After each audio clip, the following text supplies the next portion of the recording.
We're doomed. We're doomed. No big fire traitor. Hello and welcome back to Watching Brief for the week of the 3rd of June 2024. I am joined as ever by my magnificent co-host, Mr. Andy Brockman, and today, one day after the primary events commemorating the 80th anniversary of the D-Day landings, we are happy to report that we are not having to disappear midway through our recording for a prior engagement. Just as people who study history, and also as you obviously are as a conflict archaeologist, what our Prime Minister did yesterday was quite astonishing, wasn't it? It is absolutely unbelievable. For people who aren't following this, the D-Day landings is one of the iconic events of the 20th century. The return of what was then being called the United Nations to France, to occupied France, to try and remove Nazi Germany from Europe, basically, with all that goes with that. The 80th anniversary is probably the last significant anniversary where there will be any living participants in the D-Day landings, being there for the commemoration. There were, when in previous commemorations, there's been hundreds and then tens. Yesterday, the British contingent, I think, was just over 20. Yes. And the youngest was 97. Yeah. So we're on the edge of a major internationally important historical cultural event going out of living memory, with all the questions that raises about future remembrance and historical understanding and so on. Actually, on that note, a former US serviceman, Robert Persuade, died en route from Rochester, New York, to commemorate the 80th anniversary. He was aged 102 and was airlifted. He was getting a boat across the Atlantic, presumably because flying was too difficult for a man of his age, and airlifted to a hospital in Germany where he died. So these people are incredibly fragile, and as you say, there's going to be a whole passing, hopefully, of that torch to people who never experienced these events. So this was crucial. The 80th anniversary was absolutely crucial. Yeah. That's right. And what happened was there was a British commemoration in the morning, which Rishi Sunak and other British political leaders attended. And then in the afternoon, there was an American commemoration, which was the guest of honor was President Biden. And then later in the afternoon, there was an international event. President Macron of France attended both, of course. And then all the political leaders came together on what had been Omaha Beach on D-Day to have an event of commemoration and remembrance. And it was striking that I was watching it yesterday afternoon, and you saw President Biden, you saw President Macron as the host. And you saw we're now 80 years on, and we're allies, not adversaries. Chancellor Scholz of Germany was there too. But all three of them heads of state or heads of government. Britain, however, was represented by Lord Cameron, the Foreign Secretary, and that was decidedly, wait a minute, where's Sunak? Because Sunak was there earlier. This is a heads of state level event. So where's he gone? It transpired later in the evening that he'd flown back to Britain after the British event had ended, because his office had booked an interview with Paul Brand of ITN News, which isn't even due to go out until next Wednesday, a week after the D-Day event. So effectively, they prioritized a piece of political electioneering over participation at head of state level in a major international commemorative event, which has all sorts of resonances for the world we live in today, of course, with because another guest of honor was President Zelensky of Ukraine. Hmm.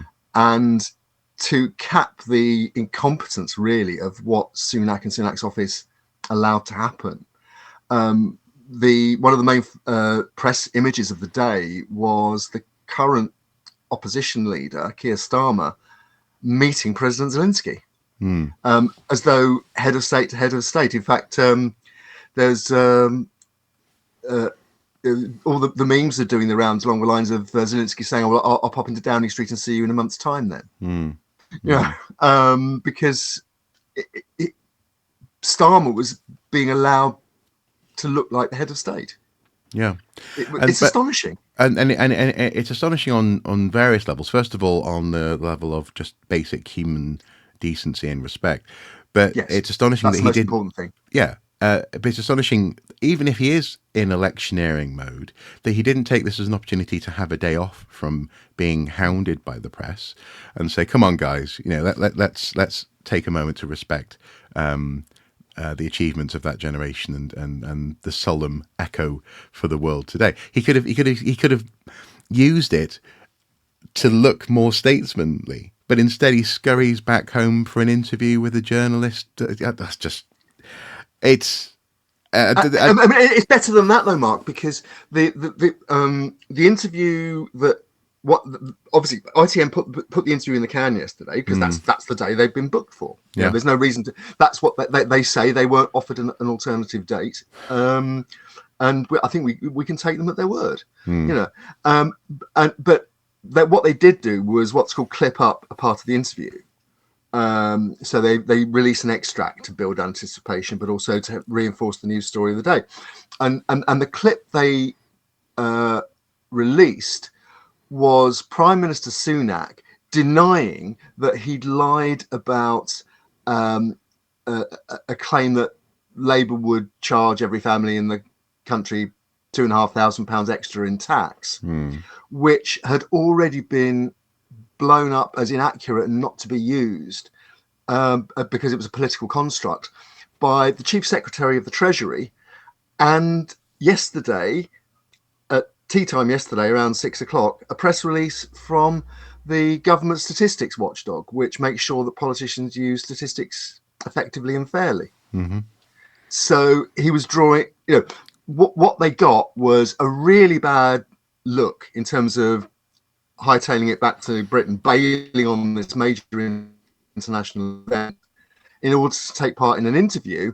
And the key bit of the interview, which was let go by the broadcaster, was Sunak drawing more attention to the fact that independent people are saying that he'd lied to the public in the prime ministerial debate on Tuesday evening. I mean, if people aren't familiar with it, there's a wonderful British political satire called The Thick of It, which is about how government comms works, and basically the levels of venality and incompetence of the people in the series who make it work. He's famous for having a character who allegedly is loosely based on Tony Blair's director of comms, Alistair Campbell, called Malcolm Tucker, who is he's one of the sweariest characters that's ever been put on TV. In fact, there's a I think one of the series has a swearing consultant listed in the credits.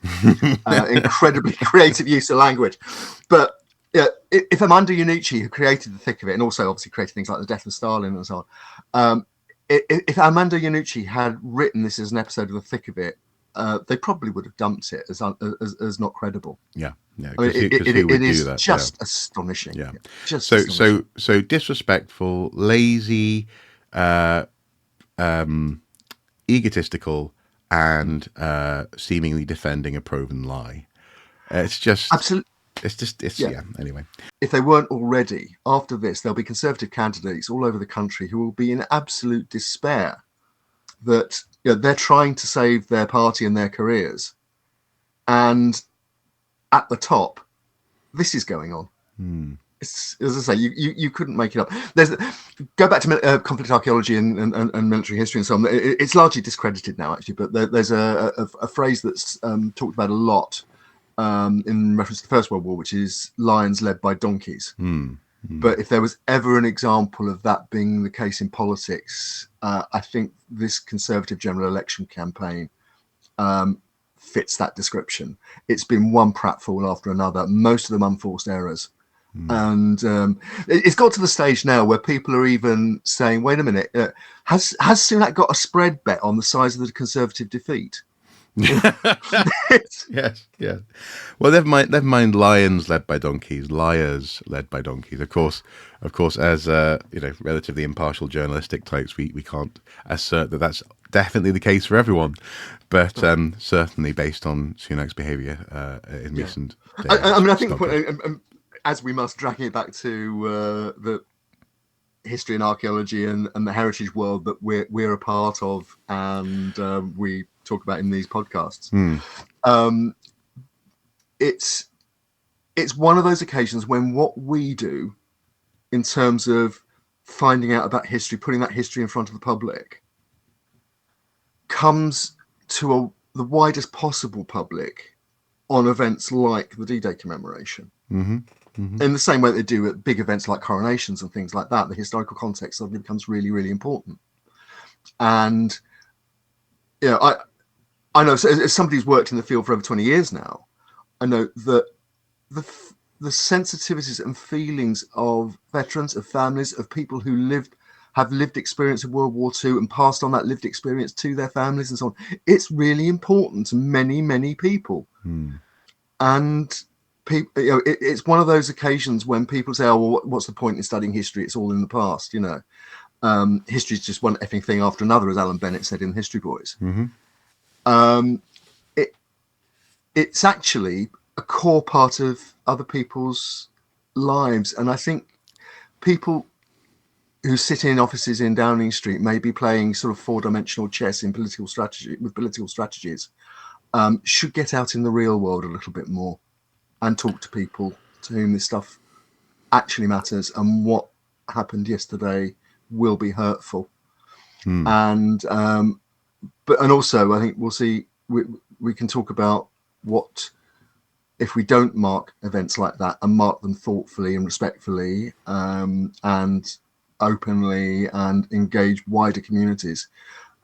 It's what we'll miss. And in a sense, that's what we're going to be talking about in the main topic of today's watching brief, because of the On the Brink report from the Heritage Alliance, which talks about the heritage world of which those commemorations are actually a part, and what state they're in, and what we would lose if things go badly.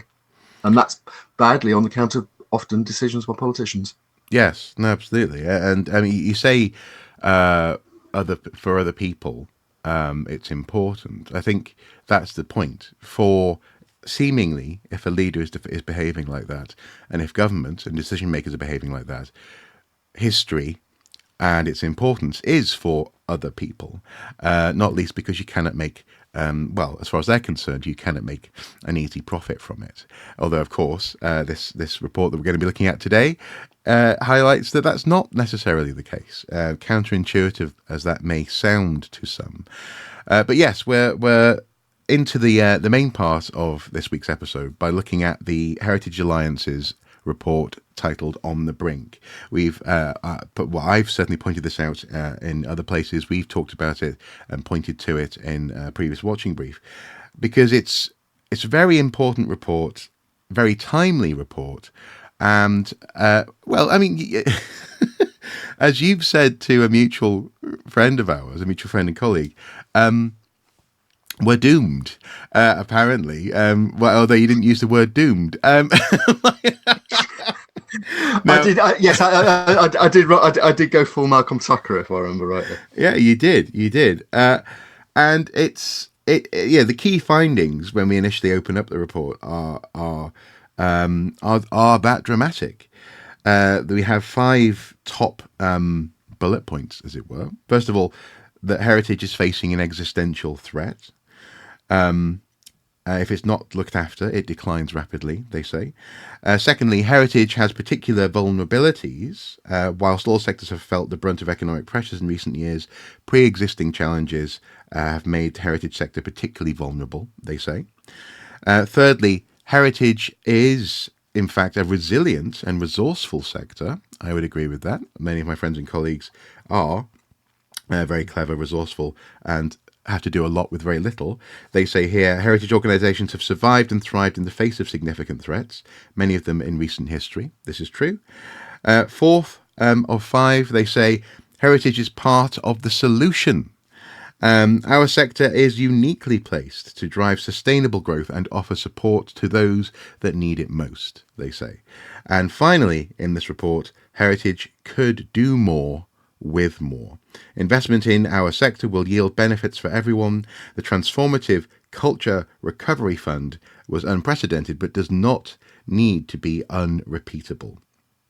Sustained, sustainable and targeted investment is needed at this critical time to stimulate growth and unleash the social good that heritage has the power to provide.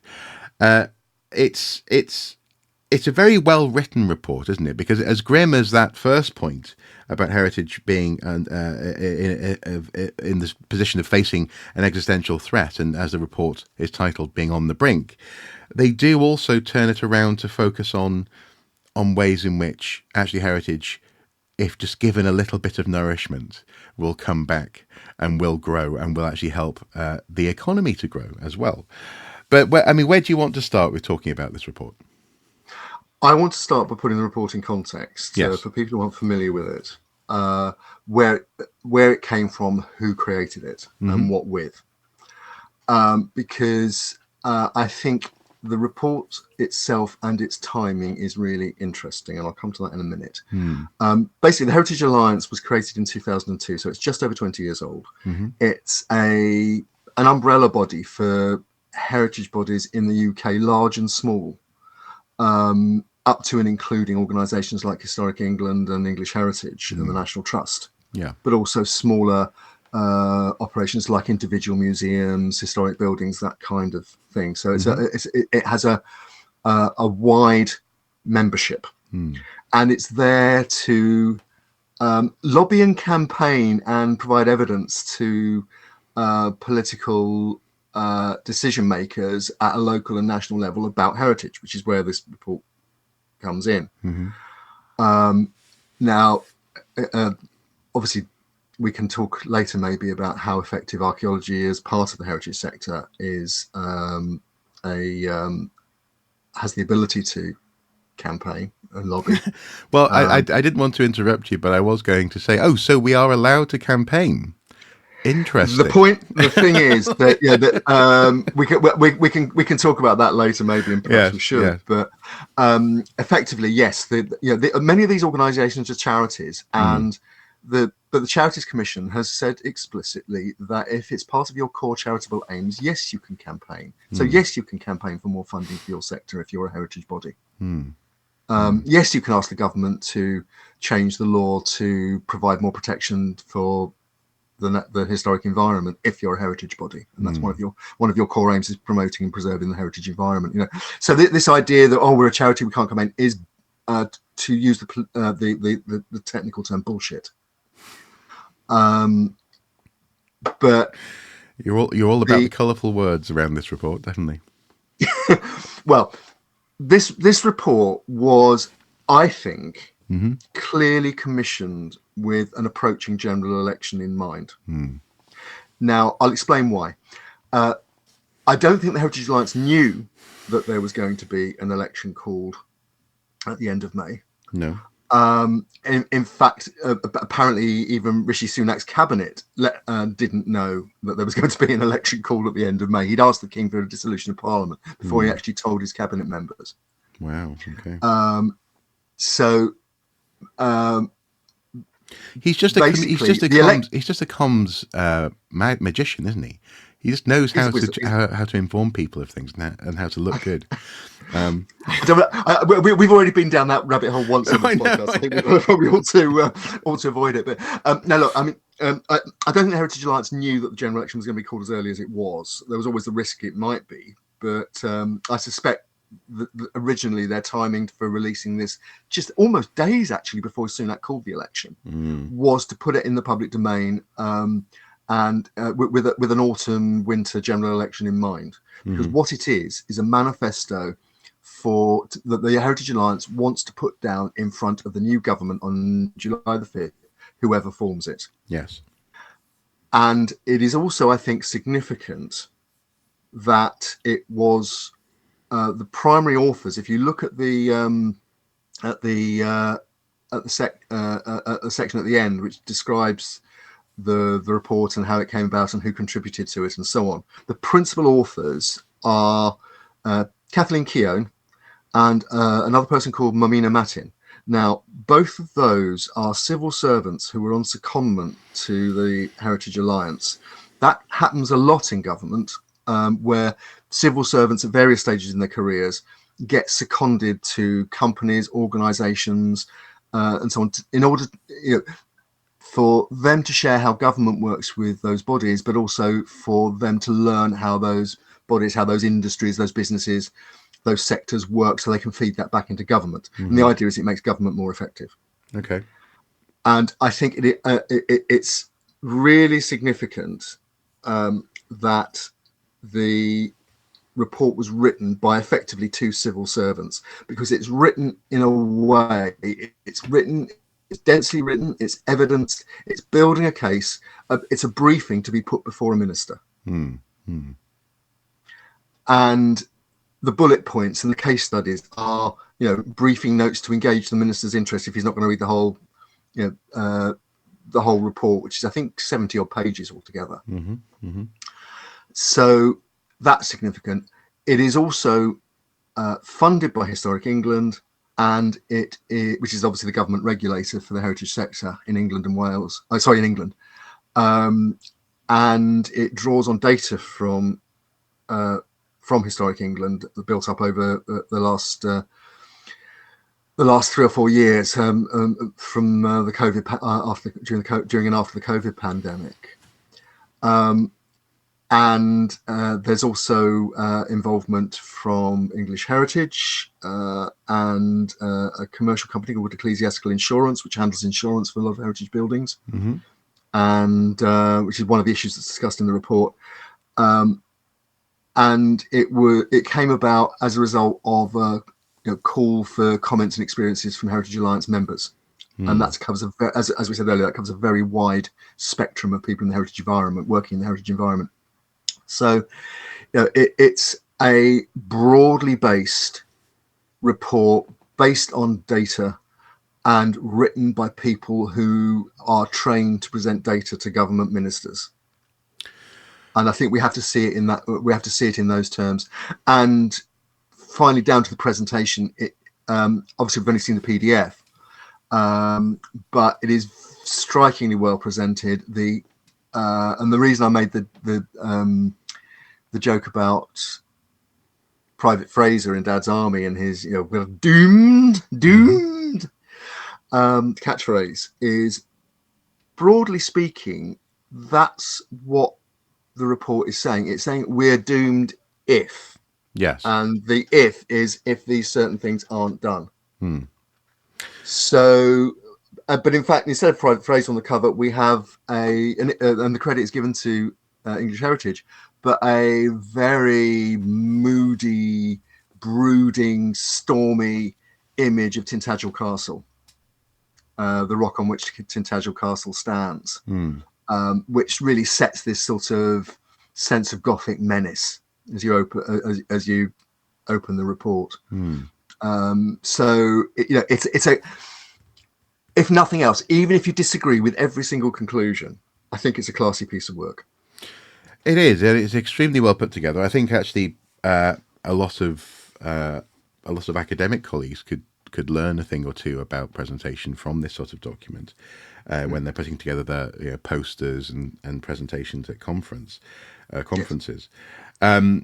But it's interesting, as you say, that it's written by effectively civil servants, because the chapter headings don't read like chapter headings that an archaeologist or an architectural historian or someone running the National Trust might have come up with. It reads as someone who has an interest in, broadly speaking, financial sustainability, has come up with these chapter headings. And it's the body of the chapters that actually describe how these headings relate to practice and the importance of that practice. But the fact that you have, for example, chapter 1, energy bills, chapter 2, staffing, chapter 3, public engagement. Now that's probably the most Jargon. jargon, or the most sort of human-facing aspect of these chapters. Chapter 4, cutting costs. That is to say, the fact that everyone is having to cut costs at the moment. And finally, Chapter 5, funding, where funding is coming from and how funding is doing.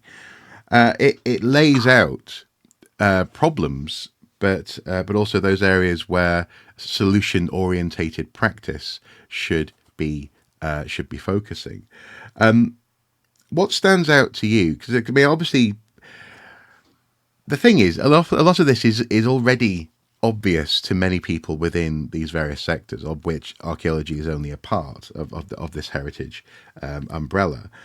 And things like the cost of living, things like budgets for projects, balancing public engagement and, for example, having volunteers on site versus getting an excavation done or having a project have a certain outcome. These are all things that have been headaches for archaeologists for the past 14, 15, 20 years. What do you make of this as a document put together now? Is it just like, no shit, Sherlock, or is it actually a case of this is important for right now, and actually archaeologists should be supporting the dissemination of this report? The latter. Right. This isn't written for archaeologists. We know this stuff. We might not know it in quite so much brutal economic detail, but we've all been involved in projects which, for example, have under the from Heritage Lottery, for example, where you have a 3-year or 5-year program and then it's not funded after that, and the report talks about short-termism in funding. Yeah.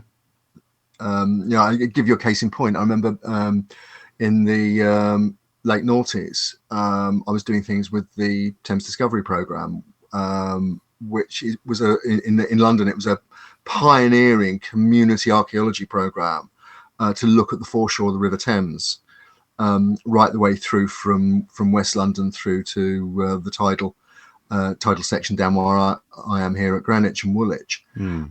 It was a brilliant program. It was thoroughly, it was hugely successful in engaging a volunteer recording force, the frogs. But I remember talking to the colleagues who were actually running the program at the time, and the last 6 months of the program was roughly spent trying to work out what can we save, what can we continue with when the funding runs out, because this is proven so effective. Which was a complete waste of time. They shouldn't have been in a position of doing that. If the program, the program had proven itself, it should have been in a position to make itself sustainable, and the funding should have been available to make it sustainable without that kind of effort. So it's things like that that we might know about individually at an anecdotal level, which need to be put in front of the politicians who make these decisions. Most fundamentally, though, it's saying, look, heritage, the public cares, it attracts volunteers, it can attract philanthropy. It is hugely important in terms of community cohesion, identity, placemaking. And it returns massively on the currently very small investment that the heritage sector gets from government. Now, well, I think it even lays out here that it's a safer and more readily profitable investment than even the defence budget, for example, or spending on military systems. It's a much more direct benefit to people and the economy, which is sounds kind of counterintuitive, considering how much we do spend in Britain, certainly, for example, in the US, on things like defence and the military industrial complex.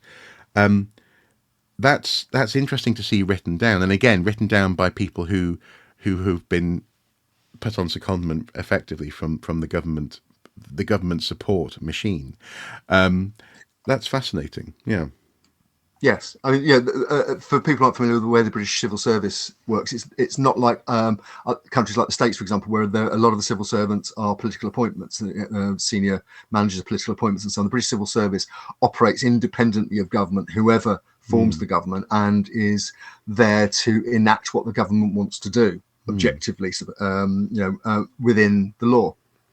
Well, for example, here in Chapter 5 on funding, there's a nice little highlighted box that says, ultimately, the collapse of local authority cultural funding is not just a crisis for individual organisations, but for our national cultural heritage. They actually put that in bold.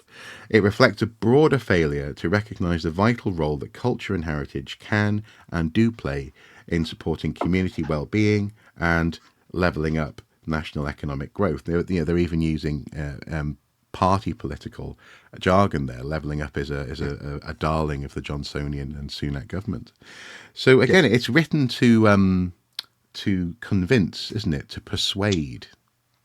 Yes. Yeah, it is. It's a manifesto. But it's an evidenced manifesto. It's not just promises. It's saying, look, if you invest this, we can deliver that. And that will make you look good. It'll sustain the sector, and it'll make you look good. Yeah. Now, but obviously, the problem with this and being realistic about it, yes, every archaeologist watching this should download this report and share it with their friends and networks, and get them to share it with their local councillor, their local MP.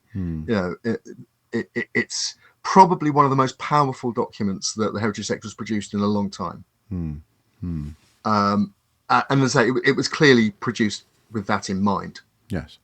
But I think we also, it talks about things. And now we've talked on Watching Brief before about many of the issues that are highlighted in the report, many of the personnel issues that are highlighted in the report. Just two things, just on personnel. First of all, it accepts quite rightly that people are at the centre of all of this. Paid professionals and volunteers and members of the community. And a lot of the report is about bringing those together in various ways.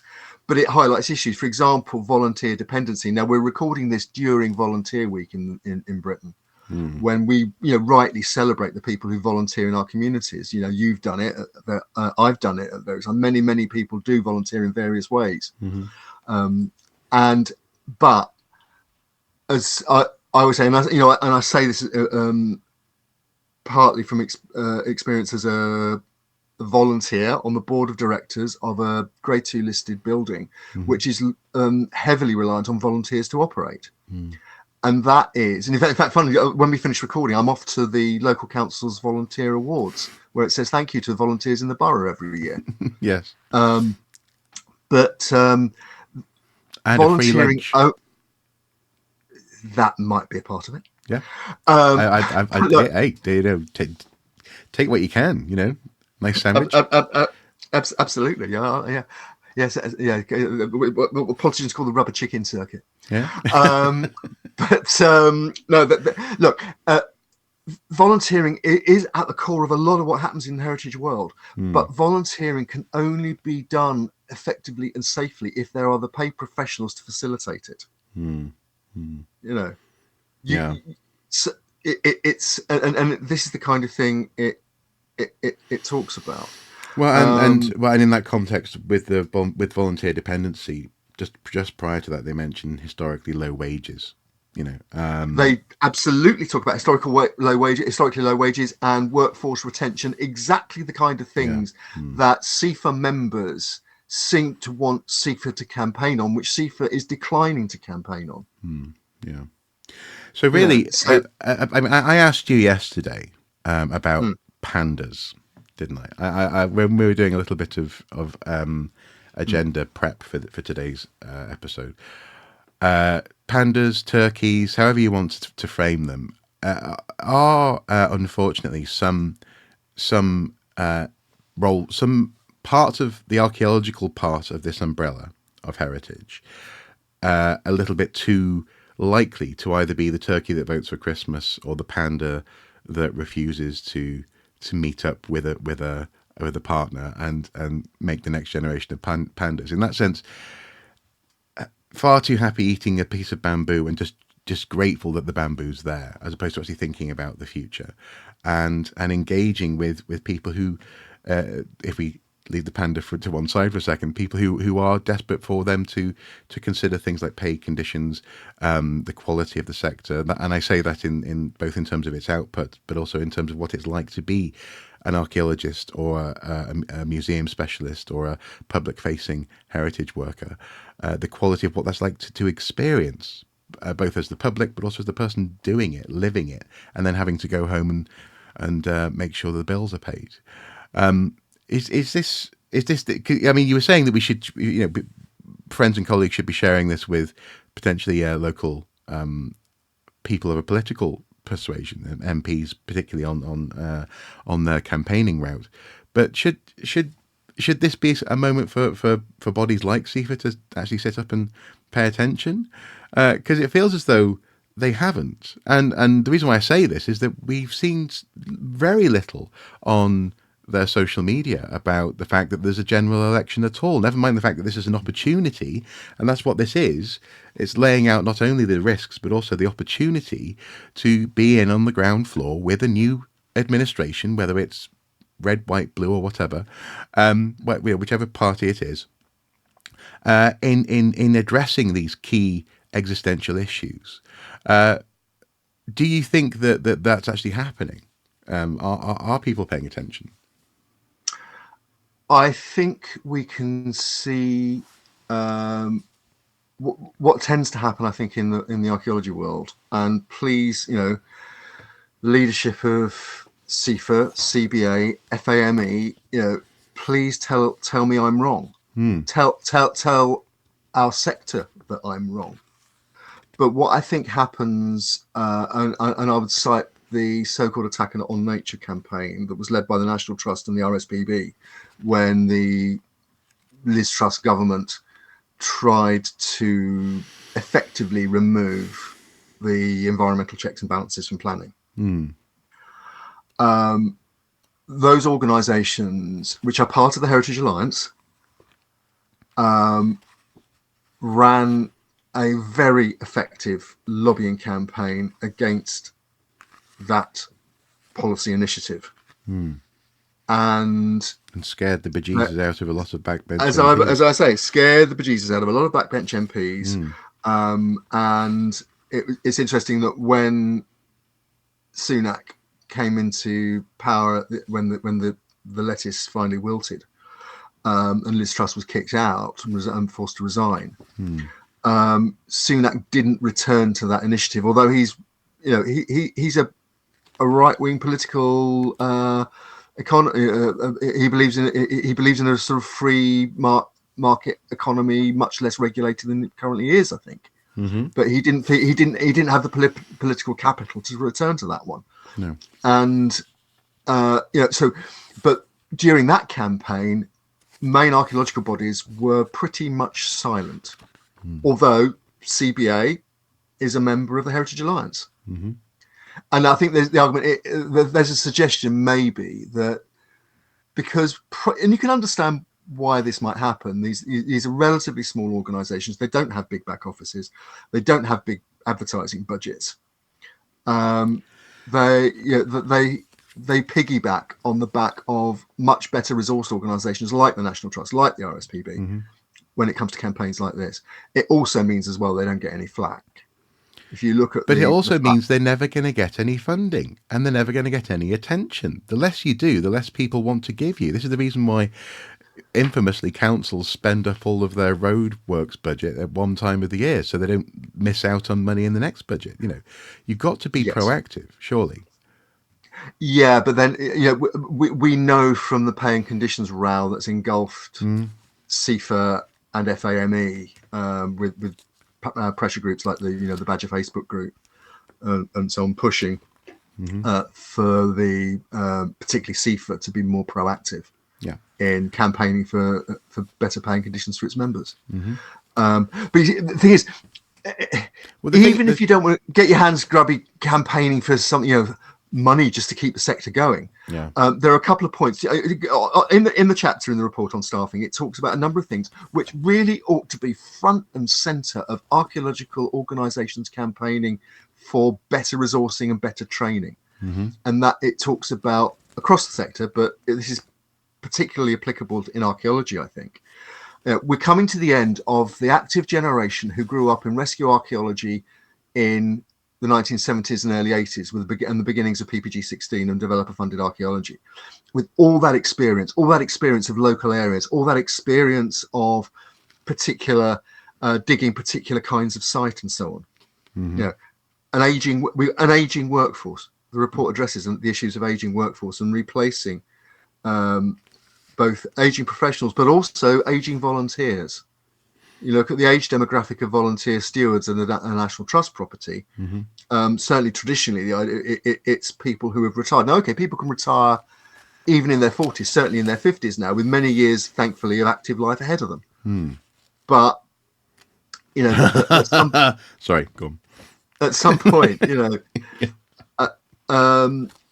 they are going to need to be replaced, and new ideas, new possibilities need to be introduced.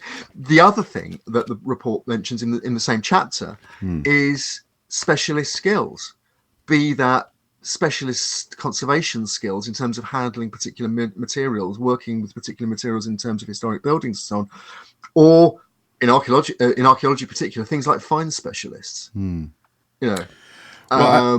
could probably name.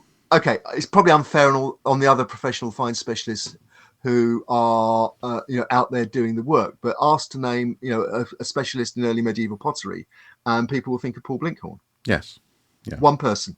Yeah, one person who I've directly talked about, and I'm sure he wouldn't mind me saying this now. It's been a few years since we had this private conversation.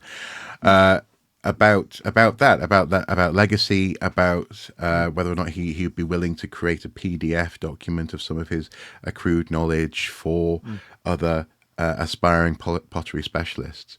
And he's a lovely man. He believes in accessible knowledge. He believes in the people and the people's history, in that sense, having access to that knowledge. But two things have prevented him from doing this, and probably will prevent him from ever doing it. First of all, he hasn't got the time, because there are so few pottery specialists. He's always got people coming to him and asking him to go through their collections or their post-ex work. Secondly, though, because there's so few pottery specialists, he gets all the work, and therefore he's disincentivized from making it easier for other people to do that work, because of the model, meaning that there is a race to the bottom. There's ever more competition on ever less in the way of funding and in the way of time to get work done. So he's stuck. He can't, and it becomes a sort of a cycle of decline.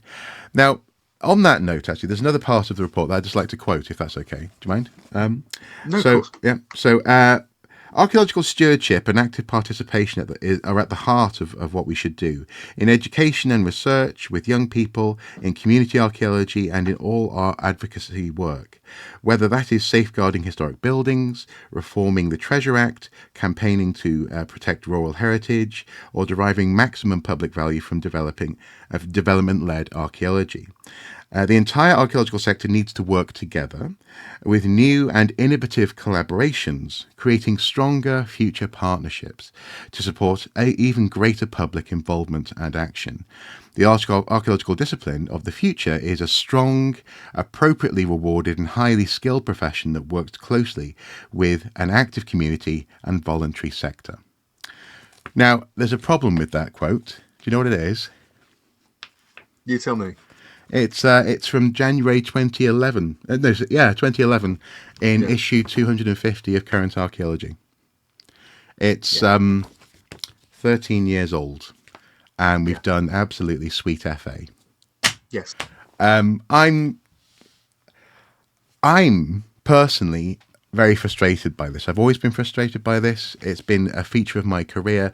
That basically was published where just before I started ArchaeoSoup, and a few years after I graduated into an economic crash.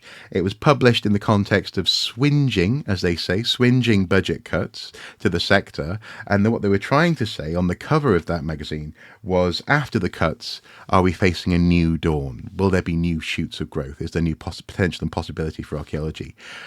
I would say, I would submit that this latest report from the Heritage Alliance really shows that people were asleep at the wheel, unfortunately.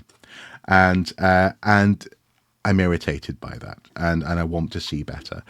And as much as just stepping back from a sort of a commentary role here, more to a personal statement, I'm particularly irritated by the fact that whenever, especially you, actually, you're well known seemingly for being someone who goes yes and, you know, you're sort of like the improv of public archaeology, and problems with funding and problems with interaction with the public and so on and so forth.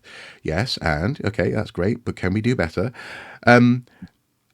Recently, we've seen more and more of a siloing issue within certain social media circles of archaeologists who put themselves forward as being leaders within our sector, essentially saying we should never rock the boat. We shouldn't look for controversy, when actually what we're doing is highlighting the fact that things haven't changed in 13 years.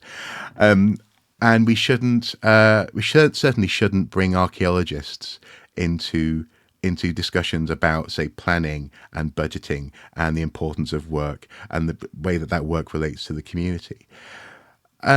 Again, this is a personal comment. What the hell should we be doing then with this work? Are we, and I've mentioned this in a recent interview I did actually with Howard Williams. I'm not plugging the interview. I'm just saying, I mentioned this in go on, plug it. No. Well, I mean, yeah, feel free to go and check it out. Any conversation with Howard's worth listening to. It is, yeah, it's grand. But feel free to check it out. But in that, I sort of came to a very similar moment where I found myself basically wondering, you know, what is it that archaeologists want from their career? And it seems an awful lot of people just want to be left alone to do their own little bits of research and be the specialist in that research. I'm not talking about Paul Blinkhorn here, just because we mentioned him before, and basically not to be bothered by having to think about things like politics, like funding, like interacting with the public, like going to Whitehall, actually having meetings with people and doing something substantial to have this so-called new dawn back in 2011. It doesn't happen, and it hasn't happened. And as much as we're not about to see people voting for archaeological leadership, we are about to see the country probably turning the page on that chapter that started in 2010, 2011, and has strangled our heritage sector almost to the point of unconsciousness. Shall I give a quick bit of context to what you've just said? When the coalition government came in under the leadership of the Conservatives, David Cameron, in May 2010, they embarked deliberately on a program of what they called austerity, and they claimed it was a response to the famous note that was left by the outgoing Labour Chief Secretary of the Treasury, I think it was, Liam Byrne, who said that there's no money left. Which is a traditional joke that Treasury ministers do for their successors. And the upshot of that was, over the next few years, heritage bodies, directly and indirectly, whether it was Historic England, that was then English Heritage, or museums, local authorities, cultural funding, even our own CBA, lost something like a third of their funding, almost overnight. Yeah, with all that entailed. And then it kept on shrinking as well. It wasn't a one. And then it's kept on shrinking and is likely to shrink in future. And again, that's the context of this report. And I think it's also very clear that whoever forms a government on July the 5th, they're going to have to make some very difficult choices about whether they raise taxes or whether they cut public services, public funding for public services, including funding to local authorities, including cultural funding, of which heritage is a part. Yeah. And and the report is very strong on spelling out what the consequences of that are. Just this week, okay, this is Scotland rather than England, but there was another museum that was proposing selling off a valuable marble sculpture, something worth estimates £2 or £3 million at least. And the excuse being given was that it couldn't display it because of insurance issues.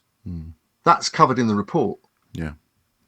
But that's the same excuse that Northampton Borough Council used to sell the statue of Sir Kemker.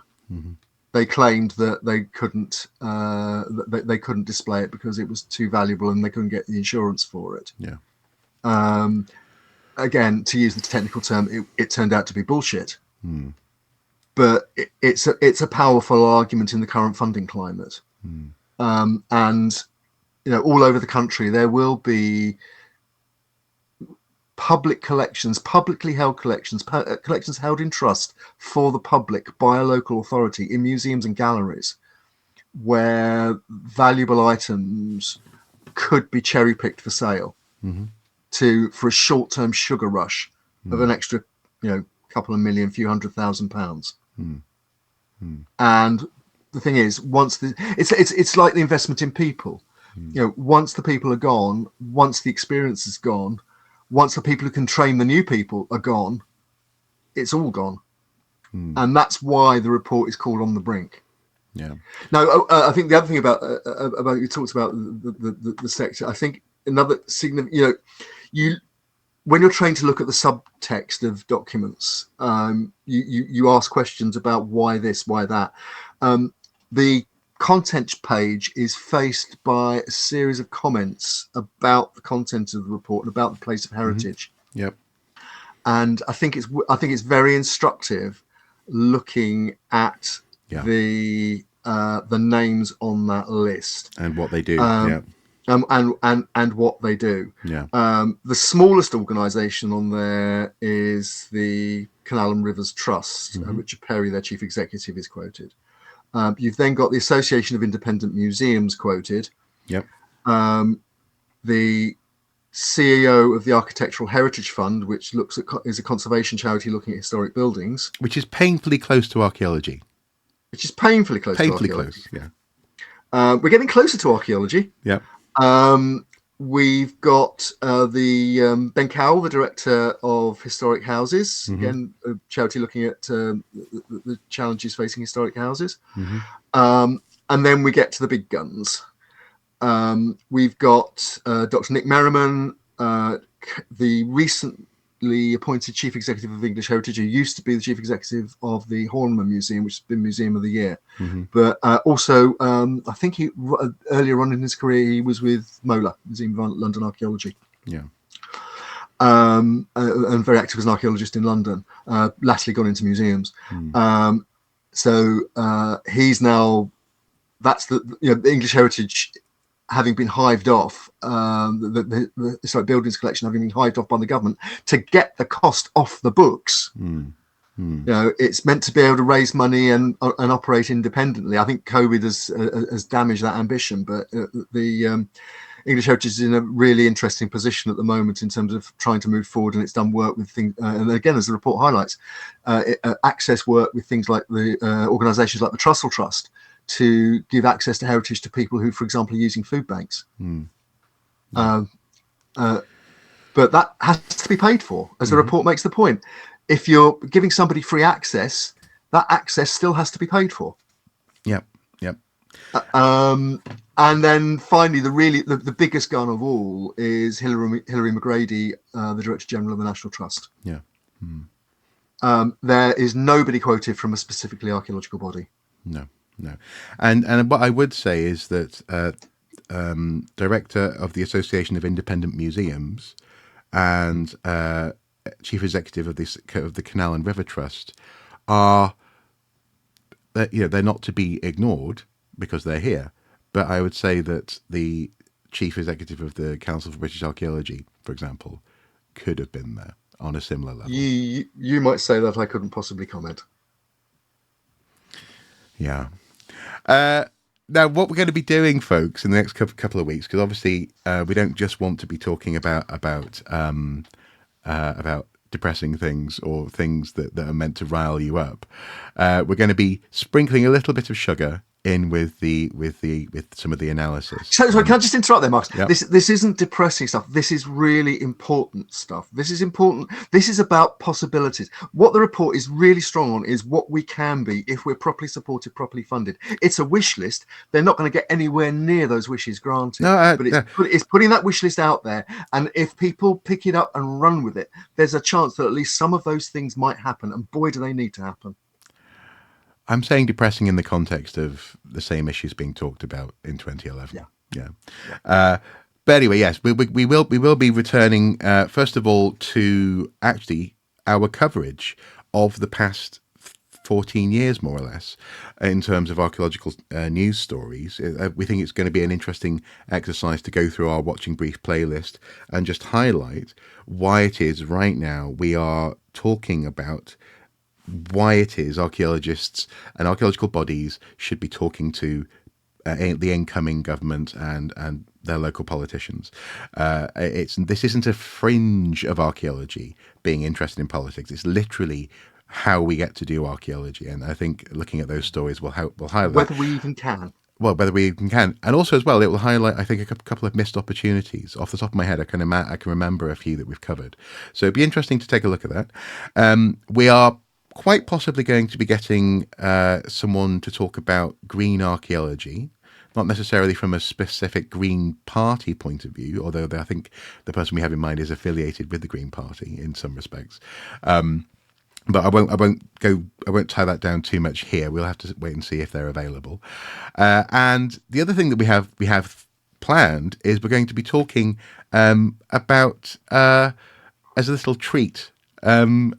Media, and this comes out of a conversation that started yesterday and went on for far longer than we had planned, because we were meant to be recording yesterday, about the D-Day commemorations and the presence of Steven Spielberg and Tom Hanks, and how movies communicate and are in fact used in many respects by the public as a shorthand for what happened in the past, and how archaeologists in recent years have related to movie making and films. I do not want to relitigate that conversation now, so I'm not going to say anything else more specific than that, because we literally spoke for about 2 hours when we were meant to be. I was meant to be going out the door. I'm just popping out the door. I just wanted to mention something to you, Andy, and then we just didn't stop talking. Can I point out as well that we appeared to finish the conversation, and then within seconds almost you rang me back. I did because there was something else you wanted to talk yes about. I did. I'm as bad as you were, but yes, this time we'll record it, so at least you'll have some entertainment when at times one of us becomes maybe a touch exasperated. I don't know, we'll see. And of course we still want to do questionable archaeology as well. We're planning on bringing together some questions that have already been sent our way for that. You may recall that was something that we were planning for the beginning of the year, but life and events got in the way. So we'll be doing that in the build-up to this general election in the UK. And we would like to invite you to submit any questions you have for that. Questions about what we've been talking about today, questions about this report, of course, is linked in the video description below. If actually, I was going to say, if you're interested, what I will do is actually make a little PDF of what I've just quoted from 2011 as well. I'll put a link to that below so you can compare and contrast some of the issues, if there is much in the way of contrast. And anything else as well. I mean, you were inviting people to let us know if this comes up on the doorstep, perhaps if a local party activist or even an MP comes to your door. And a prospective parliamentary candidate. They're not exactly. MPs at the moment. Yes, yeah. Yep. and mentioned Of whatever heritage. party. Yeah, whatever party. Mentioned heritage, history, cultural funding, museums, art galleries, so on and so forth. Then let us know what they've said, because we're about to see the publication of not prospectuses, the manifestos. Yes, aren't we? And We that should are give us something to the look party. at. That's right. The party manifestos, ideally their promise list. They are due to be published probably starting next week. And we'll be doing a digest of all of the party manifestos that we can track down, where they have information about promises about heritage and culture that are relevant to the heritage sector and to archaeologists. We'll put all that information in one place, and we'll talk about it on the watching brief. Whatever you thought about it, for example, the Labour manifesto in 2019 was quite strong actually on cultural issues. Things can come up in manifestos, which you can then hold the politicians to if they're elected. So we'll be doing that too. The idea is we're certainly not at this stage suggesting you vote for anyone in particular. What we want to do is, as we said in our earlier introduction, is to give anybody working in heritage and culture the information and links to the information that they need to put heritage and culture into their decision-making mix, whatever their decision is. Yeah. Well, you, as you just hinted at a little earlier, have to head off to take part in one of your voluntary roles, do you not? I'm going to let you go, and you enjoy that sandwich. Thank you. I shall report back on what particular variety of sandwich and whether they were dried up around the edges. Perfect. I'm sure they won't be. But the Royal Borough of Greenwich, I'm sure, will do a wonderful job sorting playing host to everybody.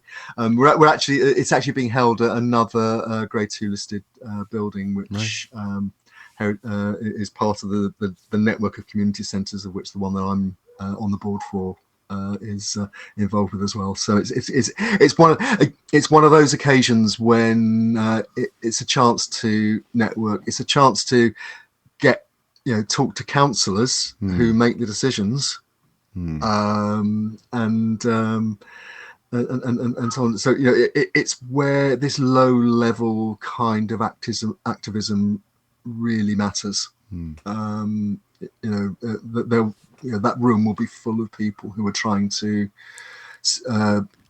assure the future of their organisations, to try and say, well, give us the funding or whatever. It's an important part of the local democratic process, being responsible. And you've got to go and get there. You've got 13 minutes by my count to be ready. That's right. Yeah, no, I think it's important. But look, before I go, one other last thing. Perhaps we should clip this and put it at the top of the watching brief as well. But it's all about resources. It's all about being able to having the ability to do stuff. And if you enjoy what we do, if you like the stuff that we do, even if you're enraged by watching brief, but if there would be something about it that you'd miss if we weren't here, please like the channel, subscribe, and if you can visit Patreon or Ko-fi and maybe bunk us a few quid every now and then, that would be hugely appreciated. Yeah. As I say, in the context of 13 years, 14 years of living with those sorts of expectations, it would be helpful. Grand guys, until next time, do take care, and you go and be, a good civic member of society. I'm to go and network. Yeah. Bye. What do? No big fire, traitor.